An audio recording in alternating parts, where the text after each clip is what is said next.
আরে আরে দাঁড়াও, দেখে যাও তো আমি কি বানাইতেছি, তারপর স্ক্রল করো।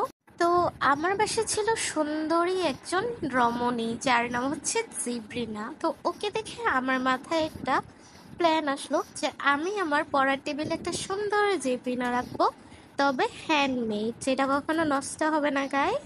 তো যেই বাবা সেই কাজ, এই তো আমি অলরেডি জিব্রিনা বানানোর প্রসেস শুরুও করে দিয়েছি। আর তোমরা কিন্তু দেখতেই পাচ্ছ এটা বানানো কিন্তু অনেক ইজি। আর এই ইজি প্ল্যানটা বানাতে আমার 2 দিন সময় লেগে গেছে। মূলত আমি এখানে 80টার মতো পাতা বানিয়েছিলাম, আর পাতাগুলো বানাতে কালার করতেই আমার সময় লাগছে। আর এর বেশি কিছু না, এগুলো অ্যাটাচ করা কিন্তু অনেক ইজি। আর আমি যখন এই পাতাগুলো বানাচ্ছিলাম তখন আমার মাথায় শুধু একটা চিন্তা আসছিল যে আমি এই পাতাগুলো বানাতে 2 দিন সময় লাগিয়ে দিয়েছি, আর আমার আল্লাহ তাআলা কত অল্প সময়ে এই পৃথিবীটা সৃষ্টি করেছিলেন।